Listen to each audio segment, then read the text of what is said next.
சிம்ம ராசியை பொறுத்தவரை மிக மிக அற்புதமா இருக்கு. சிம்ம ராசிக்கு எதை தொட்டாலும் வளர்ச்சி, எதை தொட்டாலும் புகழ்ச்சி.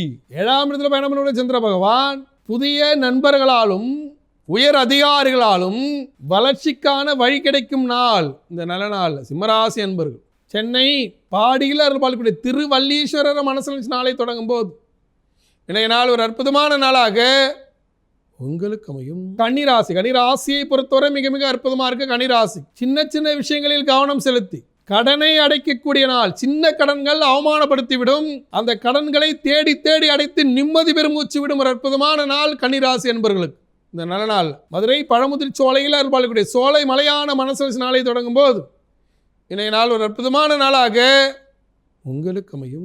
துலா ராசியை பொறுத்தவரை மிக மிக அற்புதமா இருக்கு. துலாம் ராசிக்கு 5ஆம் இடத்தில் பயணம் பண்ணக்கூடிய சந்திர பகவான் குழந்தைகளுக்கான கல்வி கட்டணம் செலுத்துவது, குழந்தைகளுக்கான பல்வேறு சிக்கல்களை எளிதாக முடிக்கக்கூடிய சூழல் அமைவது என்று பல நல்ல விஷயங்கள் நடைபெறும் ஒரு அற்புதமான நாள் இந்த நல்ல நாள். பாண்டிச்சேரியில் அருள்பாலிக்கூடிய முரட்டாண்டியில் அருள்பாலிக்கூடிய பிருத்திங்கிரா தேவி மனசு நாளை தொடங்கும் போது இன்றைய நாள் ஒரு அற்புதமான நாளாக உங்களுக்கு அமையும்.